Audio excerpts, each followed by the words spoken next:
Centro Educacional Prisma, ligando você ao conhecimento. Olá pessoal, tudo bem com vocês? Vamos para mais uma aula hoje de História. Hoje nós vamos falar sobre entradas e bandeiras, tá? E a gente vai falar quando começou essas entradas no Brasil.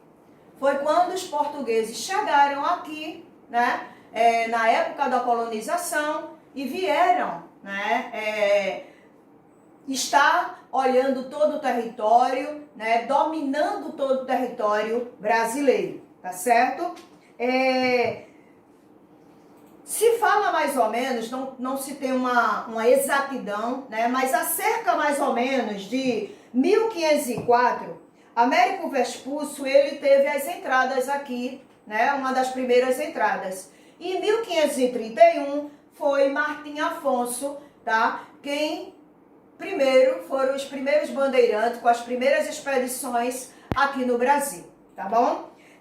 O bandeirantismo, né, ele se divide em três bandeiras. E aí a gente vai falar um pouquinho sobre elas. Depois a gente fala os objetivos, tá certo? As três bandeiras, né, que existiram foram caça ao índio, mineração e sertanismo de contrato, tá certo? A gente também vai falar um pouquinho sobre eles daqui a pouco. Mas aí, as entradas, quem patrocinou as entradas? Foram justamente a coroa portuguesa. Portugal, juntamente com a corte, né, na representação do rei, né, de Portugal, quem patrocinava, quem pagava para que essas expedições viessem para o Brasil. E nós temos também as bandeiras. A diferença entre as entradas e a bandeira, a gente vai ver. As entradas foram patrocinadas pela corte de Portugal. As bandeiras, elas foram por pessoas particulares que pagavam, pessoas interessadas em vir para o Brasil e estar aprisionando, além dos territórios, né, pegar o território, também está interessado na escravidão, ok? E a gente vai falar agora sobre quais são os objetivos das entradas, certo? O que era que as entradas patrocinaram? O que foi que eles quiseram, né? O que é que eles queriam aqui?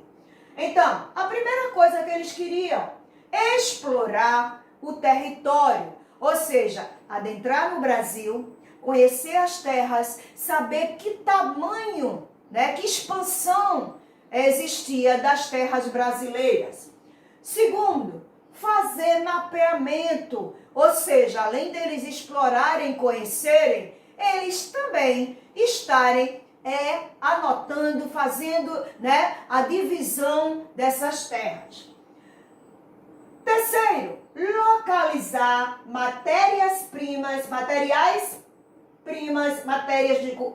primas, né? Matérias-primas e minérios, certo? Conhecer a terra e saber o que era que tinha, que poderia, além deles lucrarem com o domínio das terras, o que é que essas terras tinham de produtivos que pudesse trazer lucros e abrir vias de transporte. Até porque, gente, na época não existia nada aqui a não ser, né, o transporte era feito marítimo. Não existia, aqui no Brasil, existiam muitas matas, era o habitat dos indígenas, então eles não tinham estradas divididas, né, nem outro meio de transportes, porque os índios eles andavam muito a pé, né, e eles não tinham esse pensamento de tecnologia, tá certo? Então, esses foram os objetivos das entradas, tá? Explorar território, fazer mapeamento, localizar matérias-primas e minérios e abrir as vias de transportes.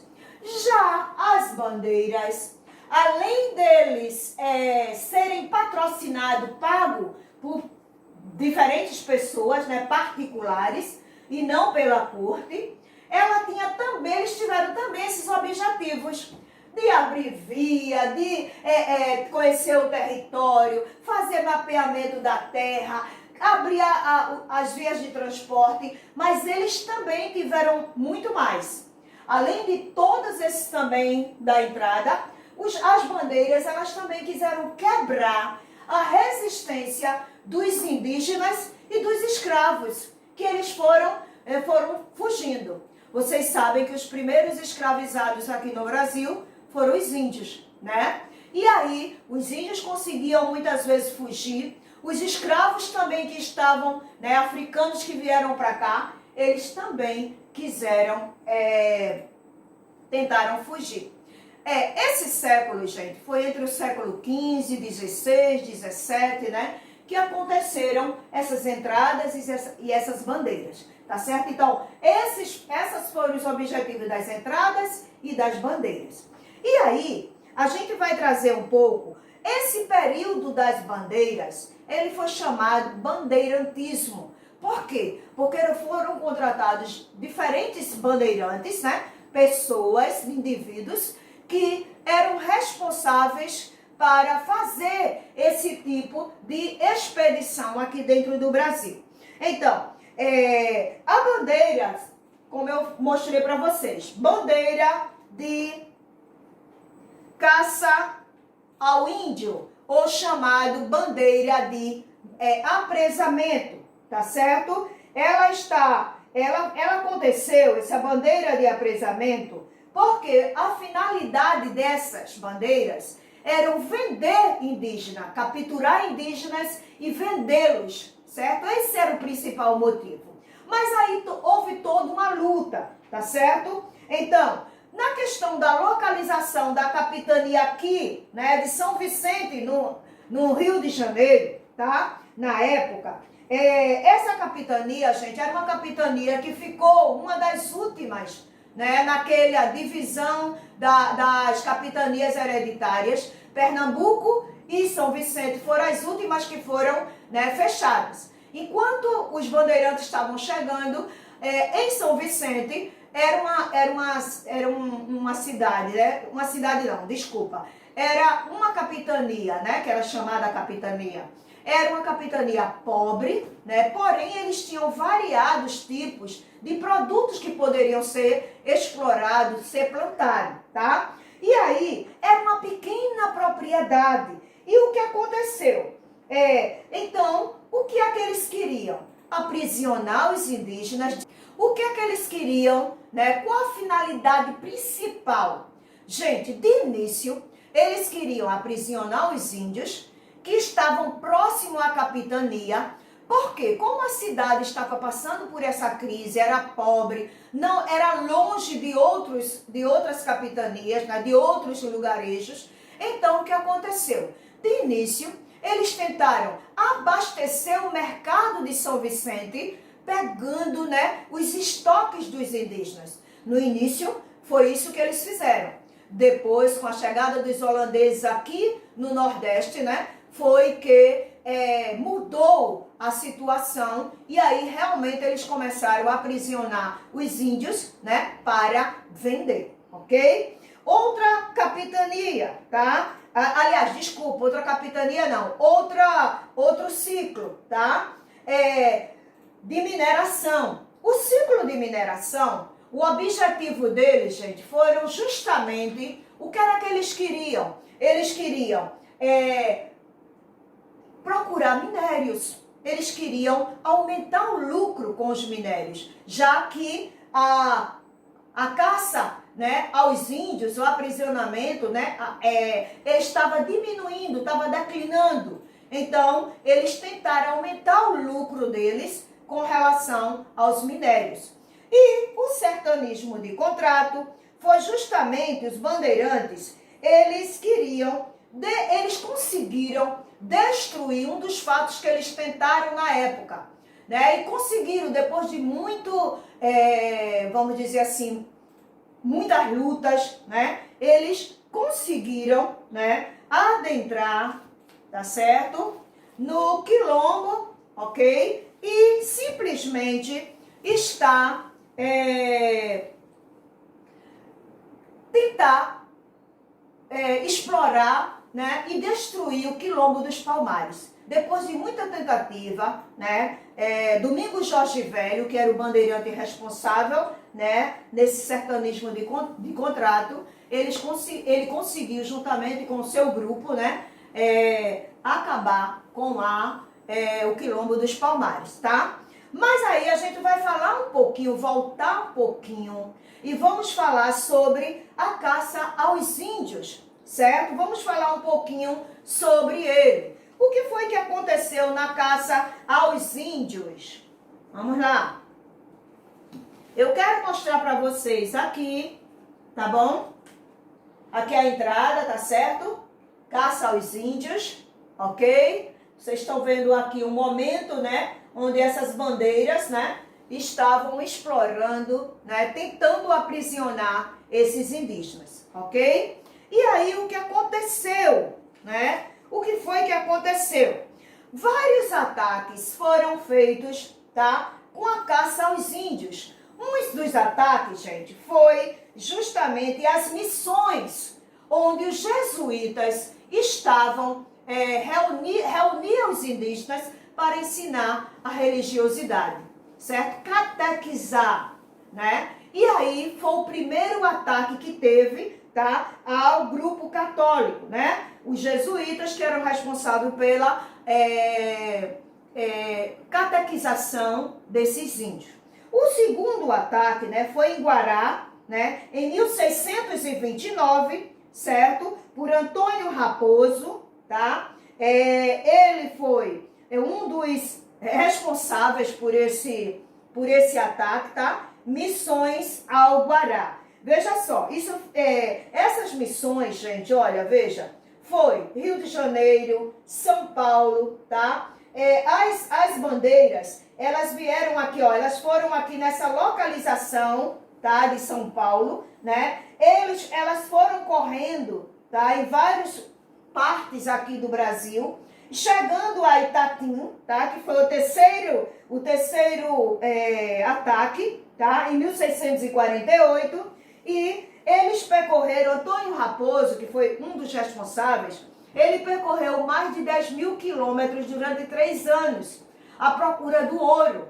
Teve vários ataques, várias mortes, dos 1.500 homens que estavam, 58 apenas chegaram, tá? E eles não conseguiram, diante de tantos ataques, eles não conseguiram encontrar o tal ouro. Então, eles percorreram aqui, ó, vindo já para fora do Brasil, tá? Subindo aqui, percorrendo as bandeiras, percorrendo aqui, ó, toda a divisa do Brasil com Uruguai e subindo até aqui, Guarupá, já aqui na região da região norte, tá? Atrás das Minas, certo? Então, esses ataques foram os ataques principais que ocorreram na caça ao aprisionamento dos indígenas, tá certo? Chamado caça ao índio, né? Ou a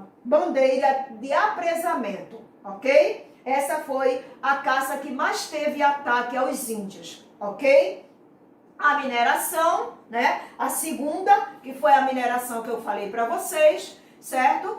Que justamente eles diminuindo a quantidade, né, da caça ao índio, eles começaram a procurar as minas de ouro para poder lucrar mais. Lembrando, gente, que sempre que acontecia aqui no Brasil, era por época.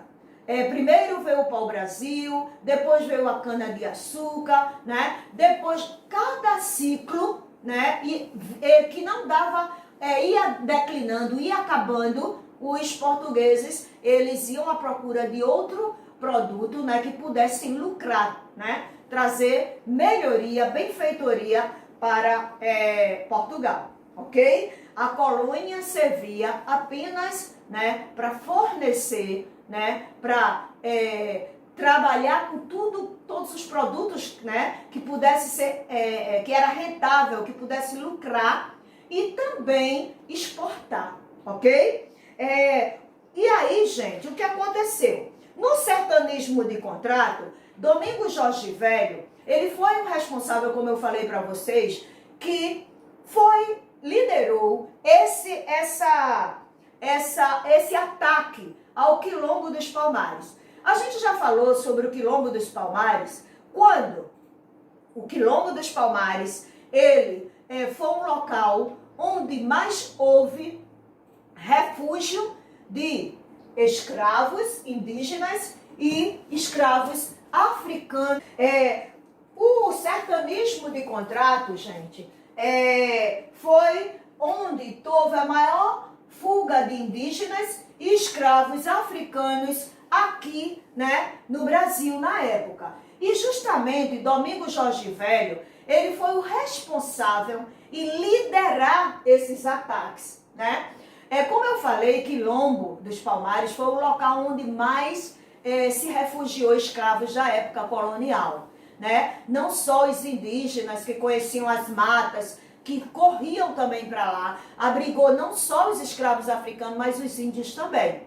Então não era interessante, né, para os fazendeiros, colonos, perder sua mão de obra, né? A mão de obra que mais dava, era rentável, que dava lucro, era a mão de obra humana. Então, o que aconteceu? Os bandeirantes, eles foram contratados também, além de explorar essas terras, né, além de procurar esses produtos, né, que pudessem dar lucros, eles também tinham o intuito de procurar os fugitivos, os escravos. E Domingos Jorge Velho, ele tentou 3 vezes, só na terceira vez foi que ele conseguiu destruir todo o Quilombo dos Palmares, tá? Que na época era entre Pernambuco e Alagoas, certo? Esse Quilombo dos Palmares também durante, né, esse período, né, a gente já falou, né, dos líderes que já lideraram os quilombos, que também foram pegos na época, né, Zumbi, justamente para poder servir depois, né, como exemplo e ninguém mais fazer esses ataques, né, fugindo, dando cobertura para os escravos. Dentro desse sertanismo de contrato, teve um outro acontecimento também. Além da destruição do Quilombo dos Palmares, teve também a questão da Confederação dos Cariris, né, dos índios cariris, né, que também foram atacados, né, e foram 2 momentos muito fortes, né, importantes para a história, que ocorreu nesse sertanismo de contrato, tá certo? Vou mostrar também para vocês, continuar mostrando aqui, ok? O ataque, né, das entradas e bandeiras aqui, né, no Brasil, ok?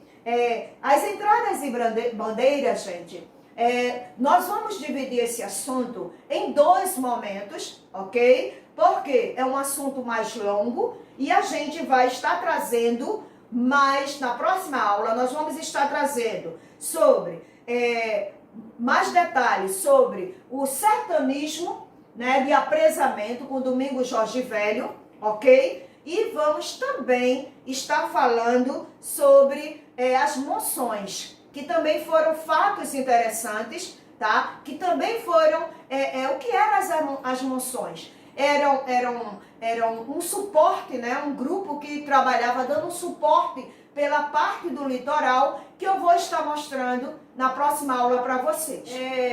Antônio Raposo, gente, que eu não mostrei para vocês, estou mostrando agora, tá certo? Antônio Raposo, que eu falei do bandeira, né? A bandeira que os ataques, né, das bandeiras, a Itaitim, né? Antônio Raposo, ele foi, né, em 1648, ele acabou com as missões, tá, em Serra de Maracaju, tá? E também, como eu falei para vocês, ele percorreu mais de 10 mil, né, quilômetros por 3 anos à procura desses ataques a ouro, né? Querendo, né, o objetivo, né, de conseguir ouro, mais ouro. E depois de tanto, né, anos percorrendo, mas ele não conseguiu adentrar muito e encontrar muito ouro, tá certo? Que eu não mostrei para vocês, estou mostrando agora, tá bom? Antônio Raposo. E aí, gente, como eu estava dizendo, as entradas e as bandeiras, né, elas foram, no período colonial, foram momentos, né, entre o século 17 e 16, né, foram momentos que eles, né, percorreram, deram entradas aqui no Brasil, né, as entradas patrocinadas pelo governo de Portugal e as bandeiras patrocinadas por pessoas particulares, ok? E como eu estava falando, nós vamos estar dividindo esta aula em 2 momentos. Hoje nós falamos sobre as entradas, né? O que era entrada, né? Quais foram os objetivos. Falamos também sobre as bandeiras, quais foram os objetivos, que são muito parecidos, né? Como eu já mostrei para vocês. E falamos também, né, quais foram os ataques e os tipos de ciclo, né, dos bandeirantes, do bandeirantismo, né? Desse momento dos bandeirantismos, os ataques, tá? As missões, os ataques ao Guará e os ataques ao Itaitim, né? Chegando, fazendo todo um processo, né? A procura de aprisionar os índios, né? Vendê-los e também servi-los como escravos, tá? Continuar servindo como escravo. Essa situação foi justamente com um objetivo, ok? O objetivo de manter, né, o controle dentro do Brasil, na época, e também render lucros, continuar rendendo lucros para Portugal. Porque Brasil era colônia de Portugal, né, assim como outros locais na época, né, e havia todo um controle da metrópole, né, para com as colônias, ok? Na próxima aula nós continuaremos esse assunto trazendo, né, a bandeira ciclo do apresamento, ok? E as moções, a gente vai estar trazendo mais alguma coisa para vocês sobre ele, ok? Nós vamos ficando por aqui, esperando que vocês tenham entendido, né, um pouco desse assunto e a gente continua na próxima aula, tá certo? Tchauzinho, fiquem na paz.